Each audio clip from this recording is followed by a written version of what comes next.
नमस्कार. मी भाऊ तोरसेकर. तुम्ही बघत आहात प्रतिपक्ष. मित्रांनो, गेला आठवडाभर हळूहळू करत एक बातमी मूळ धरायला लागलेली आहे आणि ती बातमी म्हणजे शिवसेनेच्या आगामी वर्धापन दिनी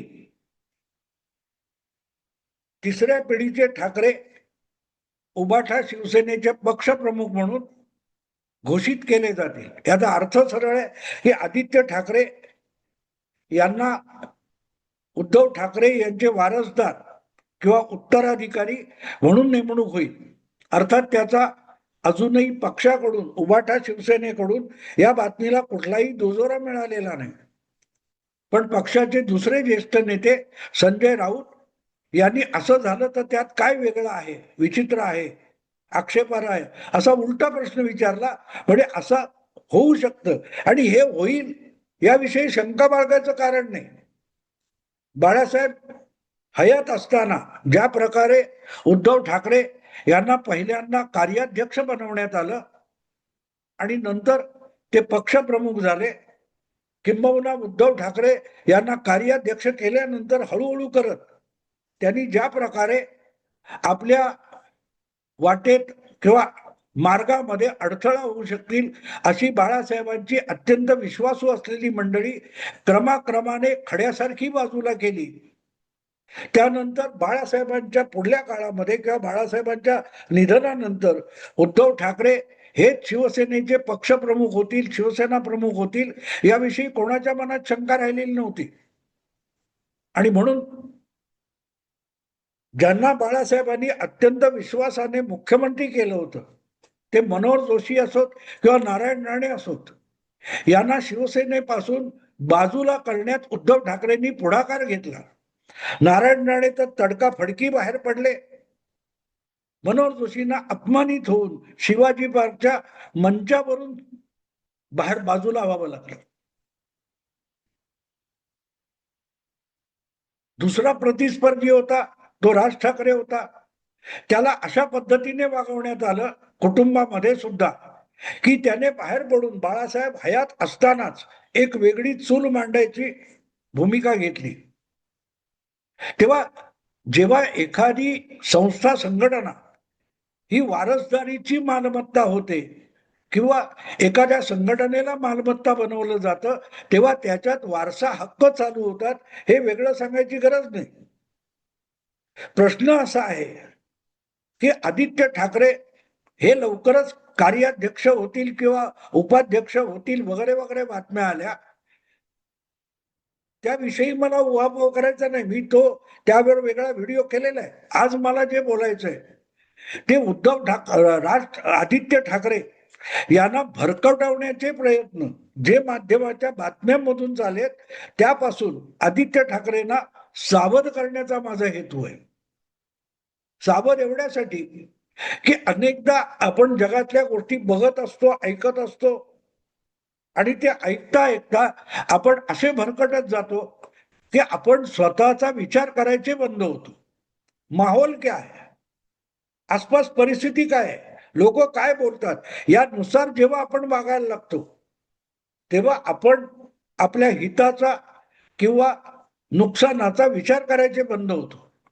लोक आपल्याला हरभऱ्याच्या झाडावर चढवत असतात आणि तुम्ही महत्वाच्या पदावर, जागेवर असाल तर आपापले स्वार्थ बघून तुमची खोटी नाटी प्रशंसा करून आपल्या पदरात काहीतरी पाडून घ्यायला अनेक लोक टपलेले असतात.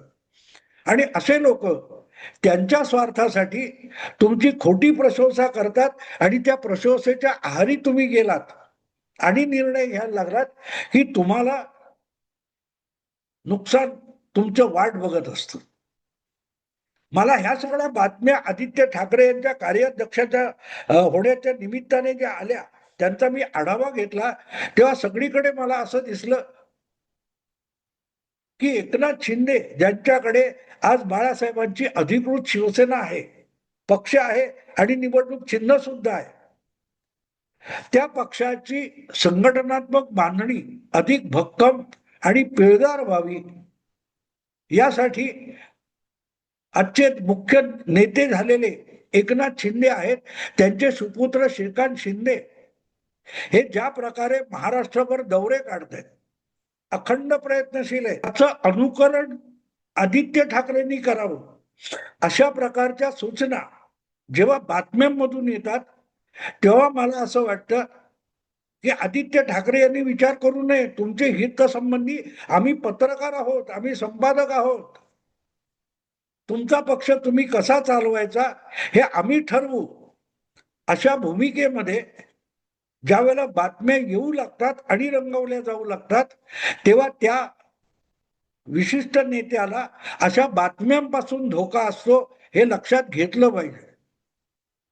मला आठवतं जेव्हा मी युट्यूब चॅनेल सुरू केला, प्रतिपक्ष सुरू केला, तेव्हा उद्धव ठाकरे मुख्यमंत्री होते आणि त्यांचे लाडके पुत्र आदित्य ठाकरे हे राज्यात मंत्री होते.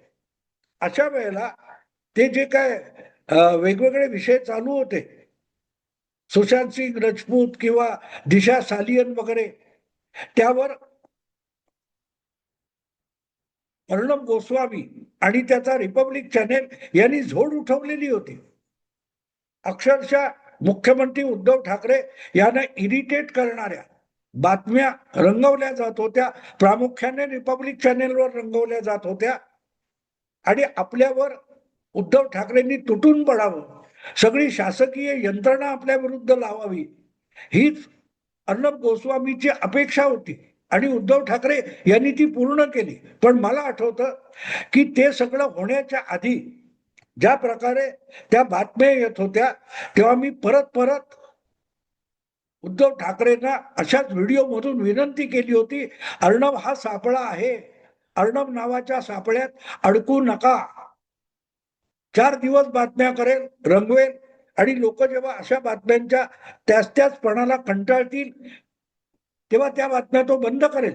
तुम्ही त्याने कितीही तुम्हाला डिवचलं तरी त्याला उत्तर द्यायला जाऊ नका, तो सापळा आहे. पण उद्धव ठाकरेंनी माझं ऐकलं नसेल किंवा त्यांना ऐकावंसं वाटलं नसेल, पण ह्याच्यावर कारवाई का करत नाही असं म्हणणारे डझनावारी पत्रकार त्यावेळेला होते आणि उद्धव ठाकरे अशा डिवचणाऱ्या चिथावणाऱ्या पत्रकारांच्या आहारी गेले आणि त्यांनी मोठा कमांडो फोर्स पाठवून अर्णब गोस्वामीला अटक केली, सचिन वाझेला पाठवला. काय झालं पुढे? तिथून जी उद्धव ठाकरे यांची घसरगुंडी सुरू झाली आणि ते अधिकाधिक अहंकाराच्या जंजाळामध्ये फसत गेले, तिथून उद्धव ठाकरे अजूनही बाहेर पडू शकलेले नाही. कारण मी सांगत होतो ते बरोबर होतं का बाजूला ठेवा, मी सांगत होतो तो सापळा आहे. अहंकार काही वेळेला गुंडाळून ठेवावा लागतो,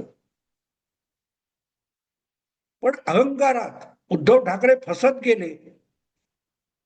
आपलं डोकं चालवलं असतं तर आपल्याला राज्य चालवायचंय, आपल्याला सरकार चालवायचंय. कोरोना सारखं जागतिक संकट आज महाराष्ट्राला भेडसावत आहे. ही सगळी परिस्थिती समोर असताना उद्धव ठाकरे हे व्यक्तिगत अहंकाराच्या इतके आहारी गेले होते की त्या अहंकाराला प्रोत्साहन देणाऱ्या पत्रकारांच्या नादाला लागून उद्धव ठाकरे यांनी सगळं पोलीस खातं अर्णब गोस्वामीला धडा शिकवण्यासाठी कामाला लावलं आणि आज राजकारणातली परिस्थिती बघा काय ती. आदित्य ठाकरे हे जर कार्याध्यक्ष होणार असतील त्यांनी व्हावं, त्यांच्या कौटुंबिक पक्ष आहे, मी त्याच्याबद्दल बोलणार नाही, तो त्यांचा अधिकार आहे, आजोबांनी निर्माण केलेला पक्ष आहे. पण प्रश्न असा आहे की हे सगळं कशासाठी करायचं आणि त्या संबंधीच्या जेव्हा बातम्या येतात तेव्हा त्यामध्ये श्रीकांत शिंदे हे आपल्या पित्याचा पक्षाची संघटना उभारण्यासाठी गावोगाव फिरतायत, जिल्हा जिल्हा फिरतायत. तेव्हा आदित्य ठाकरेंनी पण फिरलं पाहिजे, कारण नेमकी तीच तक्रार उबाठा शिवसेनेच्या खासदारांनी केलेली आहे, आमदारांनी केलेली आहे. उद्धव ठाकरेंना प्रकृतीमुळे हिंडणं फिरणं शक्य नसेल तर ती जबाबदारी आदित्य ठाकरेंनी घेतली पाहिजे.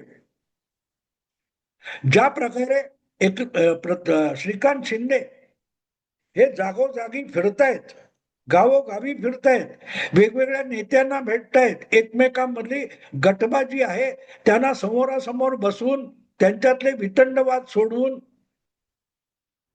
अधिकृत शिवसेना अधिक भक्कम करून आपल्या पित्याचा पक्ष श्रीकांत शिंदे भक्कम बनवायला बघतात, मजबूत बनवायला बघतात. आदित्य ठाकरेंनी तसंच केलं पाहिजे हे जे सांगितलं जातं, ही गोष्ट मला आक्षेपार्ह वाटते. त्याचं कारण असं आहे की श्रीकांत शिंदे करतात म्हणून आदित्य ठाकरेंनी करणं योग्य नाहीये.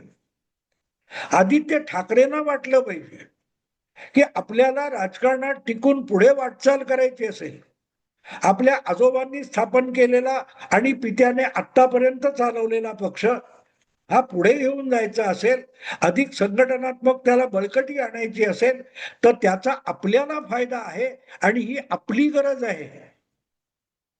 खासदारांना भेटणं, आमदारांना भेटणं, नेत्यांशी विचार विनिमय करणं, त्यांच्या वेगवेगळ्या प्रश्नांची उत्तरं शोधणं, मार्गदर्शन करणं, त्यांचं नेतृत्व करणं, ही सगळी आपली गरज आहे. म्हणून आदित्य ठाकरेंनी ते केलं पाहिजे.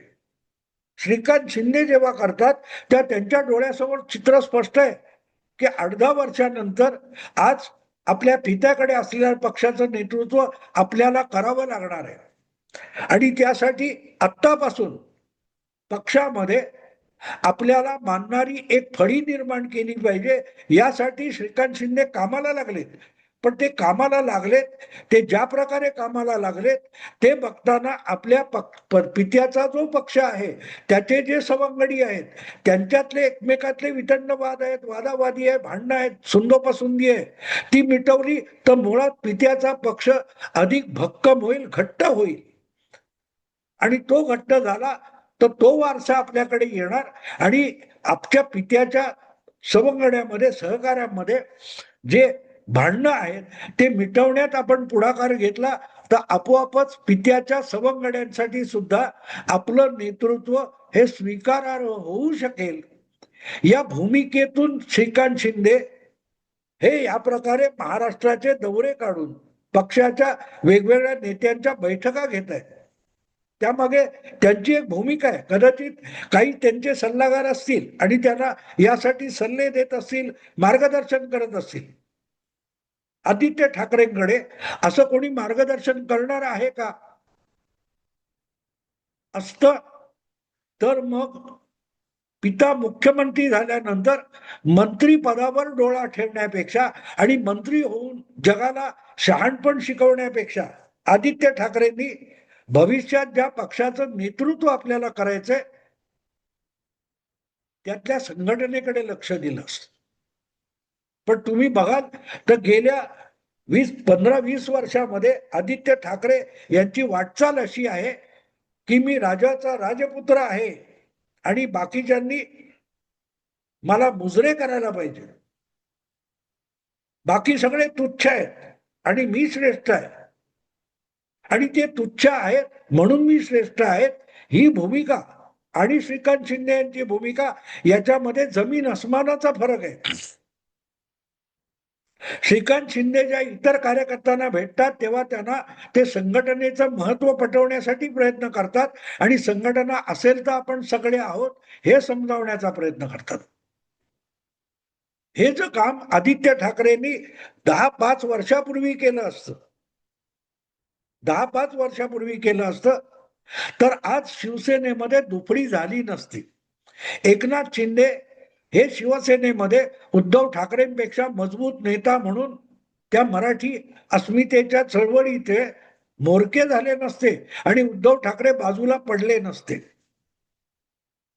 पण आदित्य ठाकरे महान आहेत कारण ते उद्धव ठाकरेंचे सुपुत्र आहेत आणि बाळासाहेबांचे नातू आहेत म्हणून ते महान आहेत असं सांगणाऱ्यांचा गोतावळा जो अवतीभोवती गोळा करण्यात आला. त्यामुळे मराठी अस्मितेची चळवळ ही नाईट लाईफ साठी निर्माण झालेली चळवळ किंवा संघटना नाही, हे आदित्य ठाकरेंना आधी कळायला पाहिजे होतं. पण तुम्हाला आठवत असेल तर मंत्री झाल्यापासून किंवा 2019च्या निवडणुकीच्या आधीपासून आदित्य ठाकरे हे उच्चभ्रू सेलिब्रिटी यांच्यामध्ये नांदत होते. आजही त्यातून ते बाहेर पडलेले नाहीत. नाईट पार्टी, नाईट लाईफ हा त्यांचा आवडता विषय आहे. श्रीकांत शिंदे अशा बाजूला वळलेले सुद्धा दिसत नाहीत. त्यामुळे आपल्याला पुढल्या 20-15 वर्षामध्ये राजकारणात राहायचं असेल तर काय करायचं हे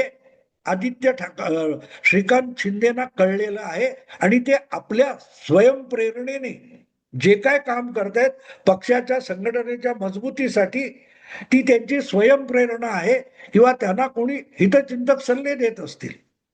असा कोणीही हितचिंतक आदित्य ठाकरे यांच्या अवतीभवती सुद्धा दिसत नाही. साहजिकच ज्या बातम्या येत आहेत त्या अशा येत आहेत की आदित्य ठाकरे तुम्हाला श्रीकांत शिंदे यांच्या बरोबर स्पर्धा करायची. तुमची जी रेस आहे, शर्यत आहे, ती श्रीकांत शिंदे यांच्या बरोबरची आहे. त्या श्रीकांत शिंदे ज्या दिशेने पळतायत त्या दिशेने आदित्य ठाकरेंनी पळालं पाहिजे असा एक प्रकारचा आग्रह त्या बातम्यांमध्ये दिसतो. आणि म्हणूनच तो आदित्य ठाकरे यांच्या राजकीय भवितव्यासाठी मला मोठा धोका वाटतो. आदित्य ठाकरेंनी ती नक्कल करायची गरज नाही. श्रीकांत शिंदे जे करतायत त्यांना करू देत. तुम्ही आपल्या परीने आपल्या पित्याचे जे सहकारी आहेत त्यांना विश्वासात घेऊन जर संघटनेकडे बघितलं, काम केलं, अंतर्गत वाद मिटवायचा प्रयत्न केला. खासदारांची तक्रार काय होती? उद्धव ठाकरेंना वेळ नसेल तर निदान आदित्य ठाकरेंनी आलं पाहिजे.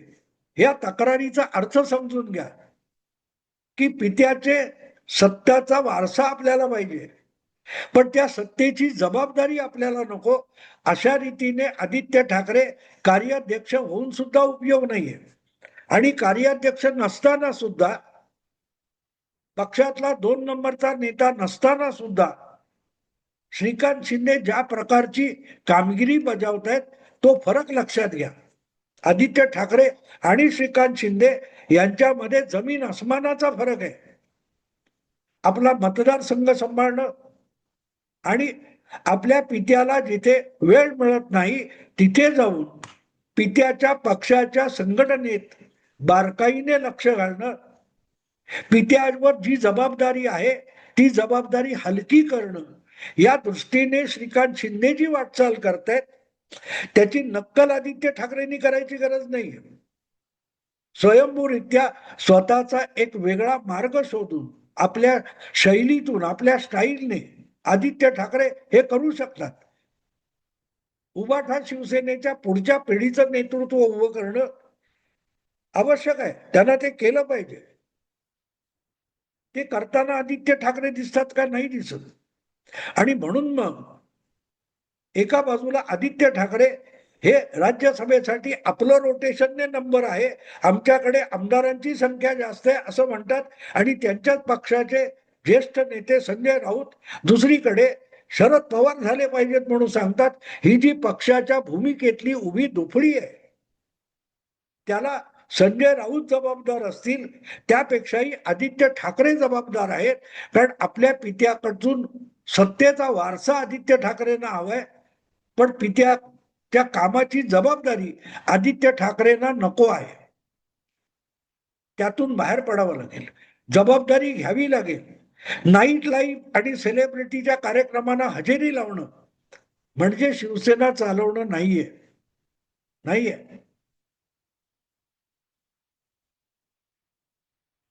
आदित्य ठाकरे यांना प्रामाणिकपणे राजकारणात भविष्यात उभं राहायचं असेल तर त्यांची शर्यत ही श्रीकांत शिंदे यांच्या बरोबर नाहीये.